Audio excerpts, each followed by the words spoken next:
Shalom Aleichem, selamat pagi semua rekan dan umat Tuhan dimanapun berada. Kembali kita bertemu dalam Relim, Renungan 5 Menit. Bacaan Alkitab kita hari ini dari Bilangan pasal 11. Judul renungan kita adalah Tragedi Tabera dan Kibrot Ta'awa. Apa itu? Ikuti renungan singkat ini. Ada dua peristiwa besar yang akan kita pelajari dalam perikop ini, yaitu Tragedi Tabera dan peristiwa Naas Kibrot Ta'awa. Pertama adalah Tragedi Tabera. Perjalanan Israel dari Mesir menuju Kanaan tak habis-habisnya memberikan pelajaran berharga bagi gereja Tuhan sebagai Israel rohani di akhir zaman ini yang mengiring Tuhan. Kali ini kita lihat kisah api yang menyala-nyala di tepi perkemahan Israel, hendak memberikan peringatan dan ancaman kebinasaan atas Israel yang bersungut-sungut di hadapan Tuhan tentang nasib buruk mereka. Yang sontak menyulut murka Tuhan adalah ketika Tuhan sedang menjalankan rencana yang terbaik, yaitu memberi negeri berlimpah susu dan madu bagi bangsa Israel keluar dari perbudakan Mesir, namun mereka anggap itu adalah nasib buruk. Allah merencanakan terbaik, tetapi yang mereka malah menganggap nasib buruk, dan itu membuat Tuhan geram, marah, ya. Dan Israel melampiaskan persungutannya itu dengan demo besar-besaran secara berjemaah dengan bersungut-sungut di hadapan Musa dan di hadapan Tuhan. Api Tuhan sontak menyala, merajalela di tepi perkemahan, membuat ketakutan dan kepanikan di tengah-tengah bangsa Israel, sebagai ancaman bahwa orang-orang yang bersungut-sungut di hadapan Tuhan adalah hal yang merupakan pemberontakan terhadap Tuhan. Untung saja Tuhan mendengar doa Musa. Musa memanjatkan doa dan Tuhan menghentikan api itu padam seketika itu. Luar biasa memang kasih Tuhan atas umatnya dan panjang sabarnya yang terus mengulur-ulur tali untuk melihat pertumbuhan iman bangsa Israel.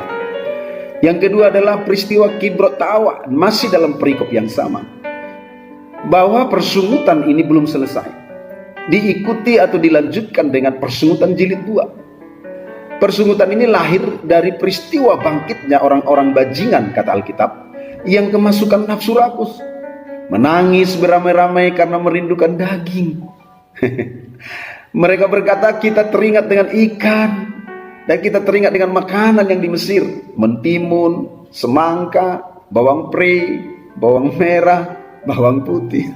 Dan ini memang menunjukkan kalau orang sudah kerasukan roh rakus atau sudah dikuasai nafsu rakus, kata firman Tuhan, mereka menjadi tidak tahu diri, mereka menjadi cengeng seperti anak-anak.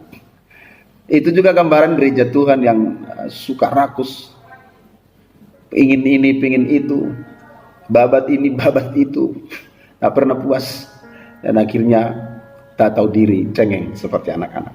Singkat cerita, bertiuplah angin dari Tuhan, katanya. Dibawanya lah burung-burung puyuh dari seberang laut, katanya.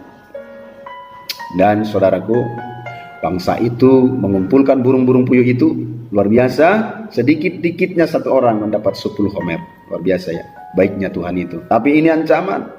Alkitab mencatat selagi daging ada di mulut mereka, ya, selagi daging ada di mulut mereka dan belum dikunyah, bangkitlah murka Tuhan atas bangsa itu, dan dipukulnya lah dengan satu tulai yang sangat besar. Dinamailah tempat itu Kibrot Ta'awa, karena di sanalah dikuburkan orang-orang yang bernafsu rakus. Pelajaran penting bagi kita gereja Tuhan di akhir zaman ini, bahwa Tuhan rasa terhina saat kita bersungut-sungut di hadapannya tentang nasib kita. Apalagi kita menuduhkan rancangan Tuhan itu sebagai nasib buruk. Kita ingat dalam Yudas 1 ayat 16 diceritakan tentang orang-orang yang dimurkai Tuhan, yaitu orang-orang yang mengeluh dan menggerutu tentang nasib mereka. Jangan pernah menggerutu dan mengeluh tentang nasib kita, tetapi bersyukurlah. Jangan menganggap rancangan Allah bagi kita sebagai nasib buruk, tetapi bersabarlah menantikan Tuhan. Jangan lagi teringat dengan masa lalu kita di Mesir, menganggap itu lebih baik, apalagi sampai tergoda untuk kembali ke dunia masa lalu kita. Dan janganlah sampai dikuasai oleh nafsu rakus, tetapi bersyukurlah dalam segala hal tentang keadaan kita. Tuhan pasti memberikan yang terbaik bagi kita, asal kita setia mengikuti jalan-jalan Tuhan. Amin, Shalom dan Immanuel.